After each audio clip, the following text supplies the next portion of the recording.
Welcome back to my channel. So in my last video I spoke about how I rendered the ears and line work, and then today's video is going to be about how I rendered the lips in Vector.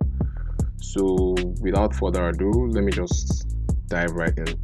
So yes, I'm with my zoom tool, and then I'm going in there and using my pen tool, the basic tool I use to work in CorelDRAW. So right now I'm trying to map out where I would start. So I tend to start at the darkest areas before I work. Like this would be like a combination of some of the lines and um and the darkest areas. Like imagine you are doing a comic book, for instance, and you know how you use your black pencil or your black pen or your marker to like ambient occlusion thing, like the darkest shades and everything. So that's what this one is about. So yeah, I'm trying to map out where I'll put the thing, so you can just do yours. Just make sure you make it cool and make it nice. So now after that, like most of the time I merge all of them together. Remember in my last video I spoke about how to weld objects like this in CorelDRAW. So and then I'll give the color, and then after that I have to do the same thing but for the upper lip. Like I just have to use the same thing. And for this one, where you're doing something that warrants you, I mean, if you have a picture that, let's say the mouth is open and then you have to render this thing, you can create the object itself by using the pencil, or you can just use the pencil and then work with the outline. Just work with the outline, and then you use the keys Control Shift Q, and then you turn the line to an object. As easy as that. So yes, for this one, same thing is applicable to the lower lip, and then merge together. So once that is the okay, I have somewhere here which I did not complete, so I have to complete this and then I'll merge it together again. So weld, it's called weld in CorelDRAW. So what's next? You already know the process on how I do Vector if you watched my previous videos. So let me just go for a break. Let me have something to eat over here, which I got it from so now this is to render the teeth. Sorry for my bad table manners. Now I have to give it a color close to white, but for this one I don't use white when I'm rendering the teeth. I tend to use like 20% gray or 10% gray. Then no, 20% gray for some reason, I don't know why. Then after using 20% gray, then I would I'll create certain objects and then use those objects to make an intersect on the initial object.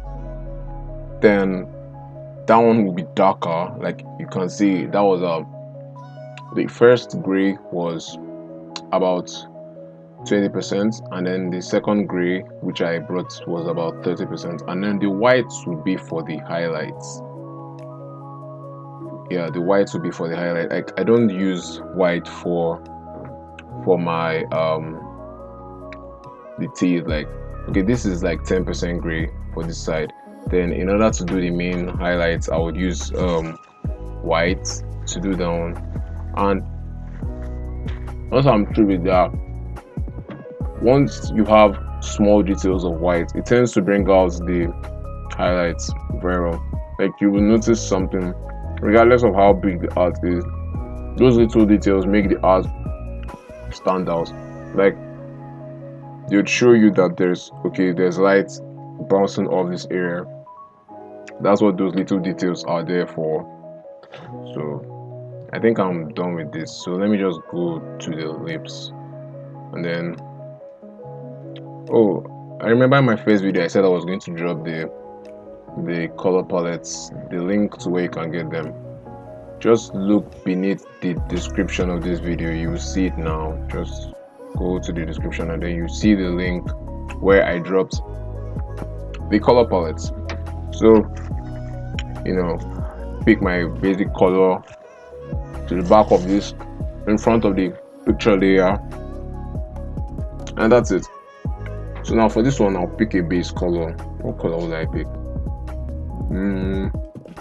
Okay. So before I pick my color, let me do something else. So now for the upper lip, regardless of what you're doing, maybe vector or digital painting or digital art, for some reason the upper lip is always darker than the lower lip. And then once, as you can see, I'm trying to map out the dark areas. Firstly, I'm not just doing it that way, but I think this doesn't look so good. Does it? Does it look good? Let me see. Intersect. Delete. Okay. That one there is where the highlights will be. So I'll go there and then create another one, a brighter area, just as you can see in the picture, just as you can see in the image. So I would make an intersect again and then select, hold shift, select the other one and then intersect and delete that one there. Now after deleting that one, I'll take my pencil again. My pencil, I'll go over the lower lip for the highlights. You know, just make it stylized. Just do it. Just do it. Like, just do it. So yes, so you just make it stylized and then you would okay, is this too much? Let me see. No, is that okay? Yeah, my base color now. Now for the up one, I would make it no, that one darker. No, yeah, that's a darker color, and then this one will be the brighter colors, I mean the highlights now. Yes, so this one here will be the base too, and then I'll just go to page, select all, remove outline, and boom, there you go. Sexy looking vector lips. So as you can see, you zoom in, you know, you see it looks so cool, looks so beautiful. You delete the picture at the back to see what it's like on the white background, on the default white background. So yeah, thanks for watching.